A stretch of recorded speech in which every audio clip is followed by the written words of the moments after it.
Welcome back into Talking Fitchburg on your Syene Road construction update, the first one of a series. And I've got Ross, project manager, engineer, everything that you ever wanted in public works. See, I told you I was going to do it. Nevertheless, Ross, thank you for taking the time. Really appreciate it.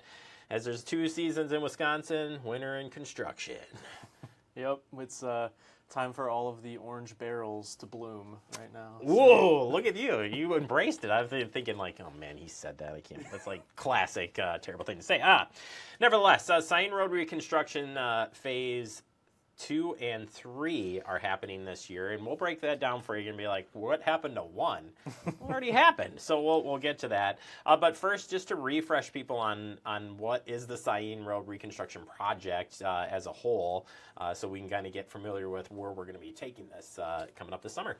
Yeah, so basically, like Jeremy said, we already did phase 1 of the Syene Road reconstruction, and now we're into phase 2 and phase 3. Originally, these were supposed to happen in different years, but due to delays, now we're doing phase 2 and phase 3 in the same year.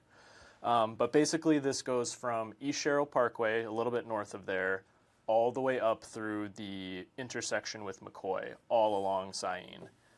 So phase 3 is the intersection of Syene and McCoy, and then phase 2 is south of there, so in between basically West Clayton and East Sherrill Parkway.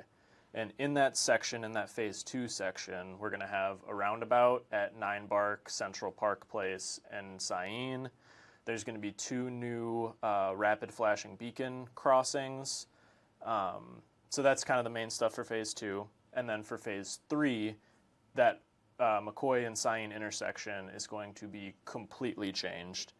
Syene will be going straight through from north to south, and then McCoy Road will tee off of that newly aligned Syene Road.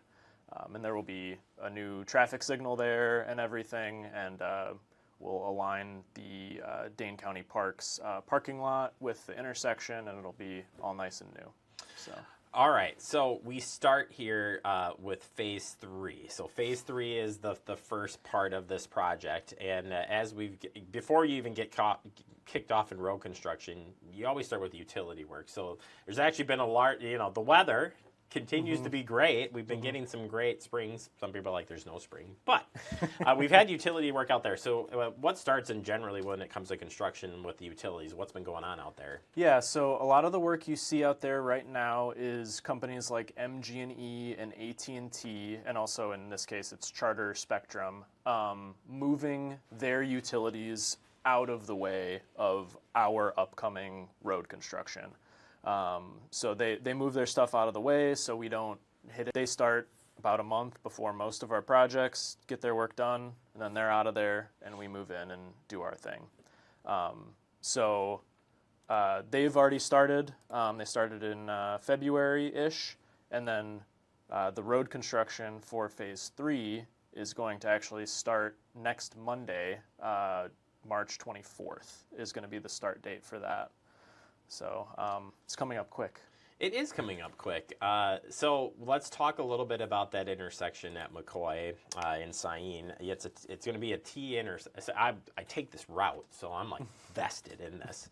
But the safety features here is pretty prime. It's also realigning that intersection because it's a pretty tight curve right now as you go through it as it stands today. But those improvements help on a couple different, if you could walk us through a couple of those. Yeah, so that intersection of kind of McCoy turning, curving into Syene, and then that other section of Syene going off of that curve is one of the most dangerous intersections in the city, both for cars and pedestrians. We've had pedestrian death at that trail crossing, unfortunately, and every winter we have cars going off of that curve and just accidents at that curve and that stop sign. So redoing this with traffic signals so there's no pedestrian conflicts. Everyone will have their own time in the traffic signal cycle for their own right-of-way. and it'll make that intersection a lot safer. Well, and you also got the Cap City Trail there as well, which I think also is a big thing. So you had mentioned the Dane County Park entrance there is aligning with this intersection because that parking lot's like right off of the edge there. You got the trail crossing, so that also is a safety improvement as well. Exactly. Then as you move along too, and what part of the phase one was bringing this from a rural kind of road into an urban road. I guess I know we spent a lot of time talking about that during that time, but that's also part of this as well. Yeah, so basically Syene right now just has like gravel shoulders with, grass ditches, and this will upgrade it to have curb and gutter like you see in most of our neighborhoods in Fitchburg. It'll have storm sewer underneath the road and basically, more safe like bike lanes and crossings and all of those features that you see in our more urban areas. So a lot of upgrades there, even on that, just regular north-south section. Well, I think that's a good transition to the phase two part of this, which is the second part of this project. Again, don't let the numbers fool you, but it's going to be that taking down from East Sherrill up to the McCoy intersection there, essentially. But that roundabout being put in at that intersection is going to be interesting because it doesn't look like it's going to be big enough there, but dang it, it's going to fit. Yeah, so this will be, it won't be a full-size roundabout like you're saying, but it'll be about the same size as the one a little bit further down Central Park Place, if you've driven through that one.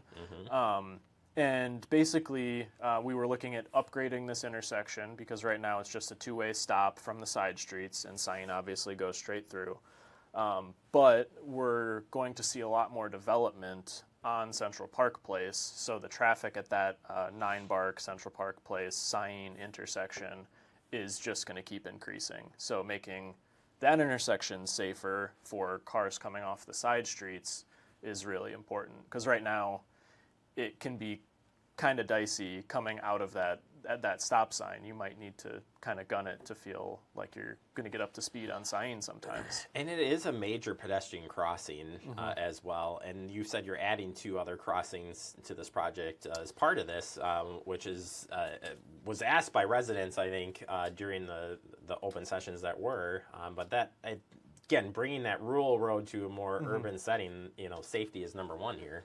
Yeah, so there will be 2 new rectangular rapid flashing beacons. Those are the ones where you can, as a pedestrian, you press the button and then the lights start flashing and cars have to yield to you. So those will be, one is at the south side of Nannyberry Park. There's a trail that comes almost right up to Syene right now. Basically, we're just going to continue that across the road, and there will be a flashing beacon there. And then the other one is going to be at Argus Lane, which is at the north side of the Uptown neighborhood. So, fantastic. Yeah.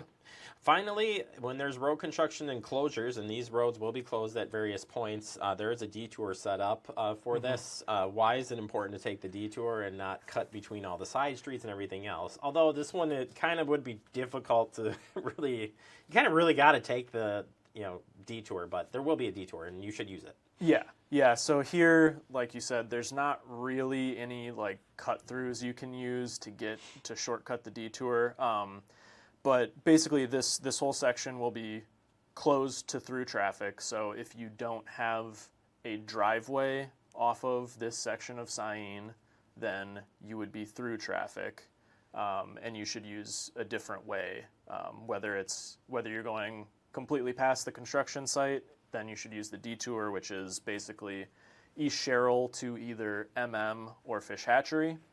And then if you live, say, in like Swan Creek or the Uptown Crossing neighborhood, then you should come into your neighborhood from East Sherrill, basically. From Uptown, it'll mainly be like Central Park Place is the really only other way into there.